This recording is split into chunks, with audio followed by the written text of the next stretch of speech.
नमस्कार दोस्तों, आज के इस खूबसूरत दिन में मैं आप सभी दोस्तों का स्वागत करता हूं। दोस्तों, मेरा नाम है गौरव। मैं हूं एक सेबी रजिस्टर्ड रिसर्च एनालिस्ट और मैं हमेशा कोशिश करता हूं कि जब भी कभी मैं आप लोगों के साथ में कोई भी एनालिसिस कर चलूं तो मैं आपको उस एनालिसिस का फॉलो अप ज़रूर देकर चलूं। जैसे कि मैं आप लोगों से एक्सपेक्ट करता हूं कि आप मुझे हमेशा अपना फीडबैक देकर चलो, इसी तरीके से मैं हमेशा आपको अपने एनालिसिस का फॉलो अप भी देकर चलता हूं कि अब इसके आगे मैं क्या देख पा रहा हूं या डेटा क्या रिवील कर रहा है या आने वाला वक्त कैसा मैं एक्सपेक्ट कर चल रहा हूँ। तो दोस्तों, मैं आप लोगों के साथ इस एनालिसिस को करने की कोशिश करूँगा। देखिए, लास्ट एनालिसिस के अंदर हम लोगों ने ये डिस्कस किया था और जैसे कि आप जाके देख भी सकते हैं कि आज से 2 दिन पहले हम लोगों ने जब इस एनालिसिस को किया था, तो इस एनालिसिस के अंदर मैंने आपके साथ ये डिस्कस किया था कि यार मार्केट के अंदर मार्केट पार्टिसिपेंट, देखिए आज दिन शनिवार है, 15 तारीख है और ये जो एनालिसिस है हमारा आपका 2 दिन पहले का एनालिसिस मतलब बुधवार का हमारा एनालिसिस है। थर्सडे की एक्सपायरी के लिए हमारे एनालिसिस था। थर्सडे की एक्सपायरी के लिए मैंने आप लोगों को ये बताया, एक्सेस करके दिया था कि यार मार्केट के अंदर मार्केट पार्टिसिपेंट्स पुट को सस्ते में भी बेच कर गए। तो मतलब कि यार सेलर्स मार्केट में इतने ज़्यादा बुलिश हैं कि वो मार्केट के अंदर सस्ती पुट भी बेच कर जा रहे हैं। लेकिन ज़रा उसकी उन लोगों के बारे में सोचो जिन लोगों ने मार्केट के अंदर उन सस्ती पुटों को बाय कर रखा है। तो यार अभी देखो कि अगर सेलर्स बहुत ज़्यादा पुट बेच कर गए हैं तो इसका मतलब है कि सेलर्स फंसे हुए हैं एक सस्ते सौदे में। मतलब उन्होंने एक बहुत छोटे रिवॉर्ड को टारगेट करने की कोशिश की है। अब ये बात तो आप भी अच्छे से जानते हो कि सेलर का जो रिवॉर्ड होता है वो बहुत छोटा होता है, लेकिन अगर वो एक छोटे रिवॉर्ड को टारगेट कर रहा है तो वो उस छोटे रिवॉर्ड के लिए मार्केट में अपने स्टॉप लॉस भी छोटे रखता है। तो ऐसा तो है नहीं कि उसका रिवॉर्ड छोटा है और उसके उसने स्टॉप लॉस को बहुत बड़ा रख रखा होगा। अगर वो ऐसा रखेगा तब तो उस कंडीशन में उसके बहुत ज़्यादा अकाउंट जल्दी तेज़ी से अकाउंट खाली हो जाएंगे। हाँ, एक बात बिल्कुल पक्की होती है कि सेलर्स ने ना कुछ ऐसी स्ट्रेटजीज को ज़रूर अप्लाई किया होता है जिससे कि वो एक बड़े रिस्क से बचे, मतलब रिस्क को कम कर सके। तो मतलब कि वो अपने छोटे रिस्क के लिए, एक छोटे रिवॉर्ड के लिए ही मार्केट के अंदर काम कर रहे होते हैं। तो देखो, अगर मैंने सेलर्स की पोजीशन को समझा तो इसमें थे क्या, सेलर्स पुट ऑप्शंस को बहुत ज़्यादा सस्ता बेच कर गए थे। मतलब सस्ते में भी कोई मार्केट के अंदर पुट ऑप्शंस को राइट कर गया था। अब उस कंडीशन में किसी ने सेलर जिसने सेलर से इनपुट को परचेज किया था, तो उसके पीछे उनका क्या लॉजिक रहा होगा? कहीं ना कहीं उनका लॉजिक ऐसा कुछ रहा होगा कि उन्होंने मार्केट के अंदर से अपनी जो बुलिश पोजीशंस हैं उनसे वो प्रॉफिट में होंगे और उस प्रॉफिट का एक पार्ट उन्होंने इंश्योरेंस की तरह आपके उसमें पुट ऑप्शंस के अंदर लगा दिया होगा कि इनकेस अगर मार्केट किसी वजह से नीचे गिरा तब उस केस में जो पुट ऑप्शंस हैं उनके लिए एक कुशन का काम कर चलेंगे। ये ऑब्जेक्टिव निकल सकता था।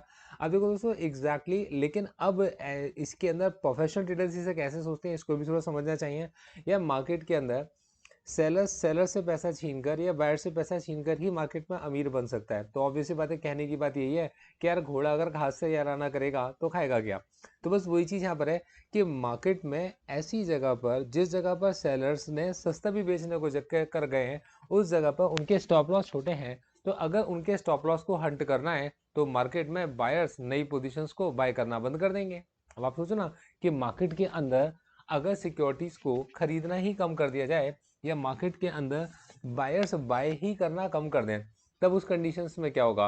मार्केट दो सूरतों में ऊपर जाती है। जब पहली सूरत में मार्केट के अंदर काफ़ी ज़्यादा बायर्स चाहे कम क्वांटिटी खरीद रहे हो लेकिन खरीद रहे हो, लेकिन बायर्स बहुत सारे हो।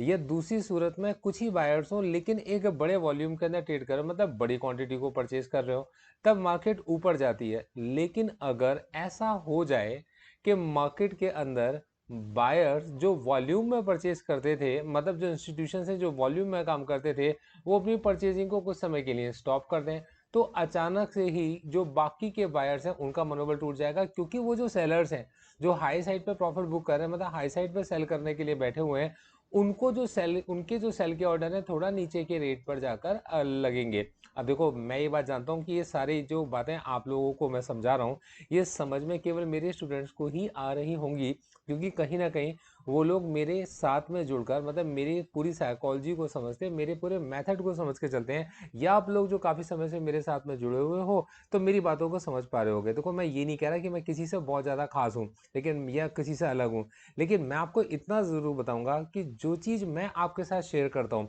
मैं बहुत ईमानदारी से आपको बताकर चलता हूँ। मैं जो भी सोच रहा होता हूँ मैं आपको सब बताकर चलता हूँ। तो यहाँ पर अगर आप समझ के चलो तो मार्केट के अंदर बायर्स ने एक जगह पर अगर बाय करना कम कर दिया, तो यहाँ पर मेरे को प्रदीप जी हैं, हमारे एक बड़े अच्छे स्टूडेंट हैं, उनके एक डायलॉग मेरे को याद आता है। वो ये कहते हैं कि ऐसी एक जगह आती है जहां बायर खरीदते खरीदते थक जाता है, तो बायर्स थोड़ा सा थकान सा महसूस करते हैं। अब ऐसी भी एक जगह आती है जिस जगह पर सेलर्स भी थकान महसूस करते हैं, बिल्कुल एग्जैक्टली ऐसी ही कोई जगह आती है। अब ऐसे समय पर होता क्या है, अब ऐसे समय पर वो जो सेलर है जिसने सस्ते में सामान बेचा हुआ है, अचानक से क्या होगा, अब अचानक से वो फंसना शुरू हो जाएगा। अब वो क्या करेगा, अब वो अपनी पोजीशन को हैच करेगा। अब वो अपनी पोजीशन को हैच करेगा तो उसको क्या करना पड़ेगा, ऑब्वियस सी बात है, बाइंग करनी पड़ेगी। तो जिस चीज को आप बाय करना शुरू करोगे, अचानक से क्या होगा, उसकी डिमांड बढ़ जाएगी, और जिस चीज की डिमांड बढ़ जाएगी तो ऑब्वियस सी बात है कि उसका भाव बढ़ जाएगा। ये वो चीजें हैं। अब देखो, अब इसके पीछे आप जितनी मर्जी न्यूज लगाते रहो, कॉन्सेप्ट तो यही है। अब देखो, ये चीज जो आज आप मार्केट के अंदर देख रहे हो, मैंने आपको आज से 3 दिन पहले इस चीज को बता दिया था। आज शनिवार मैं आपके साथ ये डिस्कशन करके चल रहा हूँ। फ्राइडे से की कल की छुट्टी थी, परसों की एक्सपायरी, और मैं वेडनेसडे की रात को ये बात आपको बता चुका था। और आप ये देखिए, ये मार्केट है 13 तारीख का, मतलब आज से 2 दिन पहले का 13 तारीख का मार्केट है। यहाँ पर आपके पास एक डोजी बनती है दोस्तों, उसके बाद एक शूटिंग स्टार कैंडल बनती है। और अगर आप मार्केट में इस समय पर देखेंगे तो प्राइस अब इस समय पर मतलब इस कैंडल के, मतलब इसी कैंडल के लोअर लेवल के पास में ही कहीं पर ट्रेड कर रहा है। मतलब ये एक रेंज के अंदर फंस गया है। अब आप खुद मुझे सोच के बताओ, क्या अब आपको नहीं लगता कि ये जो पॉइंट है, इस पॉइंट को कहीं ना कहीं आप ऐसा सोचोगे कि इस जगह पर जो पीछे से बायर्स आ रहे थे, जिनके बाय के ऑर्डर थे, कहीं ना कहीं उनके जो बाय के ऑर्डर्स हैं वो यहाँ पर रुक जाते हैं या खत्म हो जाते हैं। तो ऐसी जगह पर जहां बाय के ऑर्डर्स कम हो जाएंगे, क्या आपको ऐसा नहीं लगता कि ये जो पॉइंट है आपके पास में सेलर्स के एक्टिव होने का या प्रॉफिट बुकिंग का पॉइंट रहा होगा? अब उस कंडीशन में क्या आपको ये नहीं लगता कि मार्केट के अंदर मार्केट पार्टिसिपेंट अब इस पॉइंट को एक सेंटर मानकर चलेंगे, कि उनके लिए ये एक तरीके का सेंटर बन जाएगा? अब जरा लॉजिक पे समझ के चलना। 17,419 का लेवल मैंने आप लोगों को बताया हुआ था, और 18,300 का, अब देखिएगा ध्यान से बजिएगा, मेरे ख्याल से ये आ जाएगा इसमें, हाँ, 18,319 का लेवल भी मैंने आपको बताया हुआ था। एग्जैक्टली मार्केट अब उन दोनों के बिल्कुल बीच में नहीं है। जहां आप 18,000 के पास में हो, तो 18,000 के पास तक पहुंचने से पहले मार्केट के अंदर एक प्रॉफिट बुकिंग तो लाजमी थी, मतलब बनती भी थी। और यहाँ पीछे से हम लोग इस चीज को देख भी चुके हैं कि यार ये 18,000 से 18,300 के बीच का जो रीजन है, ये पहले भी प्रॉफिट बुकिंग की जोन रह चुकी है ना? तो कहीं ना कहीं क्या अब आपको नहीं लगता कि ये अब एक मार्केट का सेंटर बन जाएगा? देखिए, ऐसा अभी हम लोग केवल चार्ट्स को देखकर कह रहे हैं, लेकिन अभी हमें ऐसा कुछ नहीं पता कि ऐसा कुछ हो रहा होगा।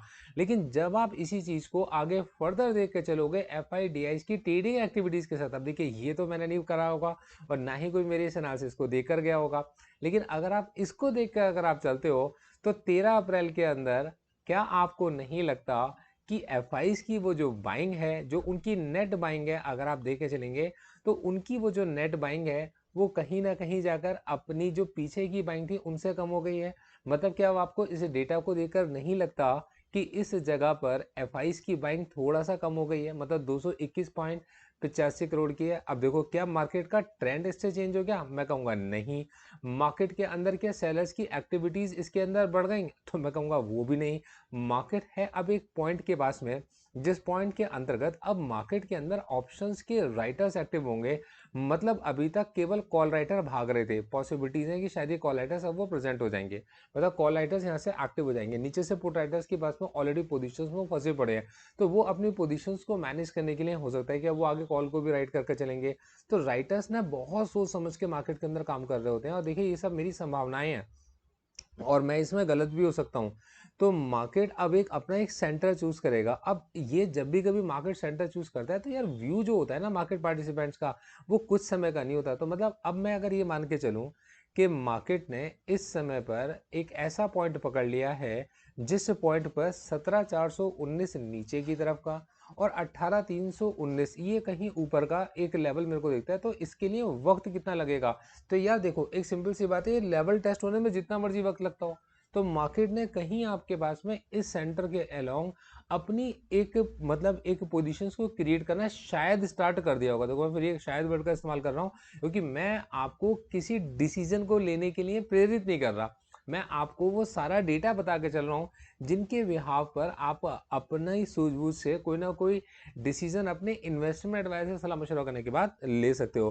तो दोस्तों मेरा इस समय पर मार्केट के लिए मानना ये है कि मार्केट ने अपना सेंटर हमें इंडिकेट कर दिया है कि मार्केट का ये सेंटर है, और अब मार्केट अपने इस सेंटर के अलोंग ऑसिलेट करेगा, मतलब कि इसके अंदर वो वोलेटिलिटी या फ्लक्चुएशन या जो मर्जी आप इसके नाम दे दो, वो कह के चलो वो बनने शुरू हो जाएंगे।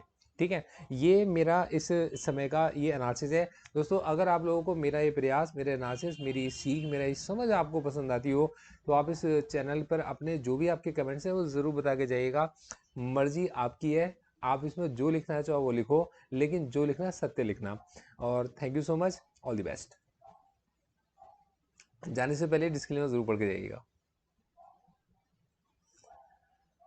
जी, तो जैसे कि इस डिस्क्लेमर में आप देख पा रहे हैं कि मैं एक रिसर्च एनालिस्ट हूँ और मेरी जो सर्विसेज है, मतलब उसमें किसी भी तरीके से मैं आपको कोई बाय सेल की रिकमेंडेशन यहाँ पर नहीं दे के चल रहा, और इसके डेटा के बिहाफ पर हमने अपने क्लाइंट्स को कुछ रिकमेंडेशन जरूर दी होती हैं। और आप भी अपने इन्वेस्टमेंट एडवाइस से सलाह मशवरा करने के बाद ही मार्केट में किसी तरीके का कोई निवेश कीजिएगा। All investment in share market are subject to market risk. Thank you so much, all the best.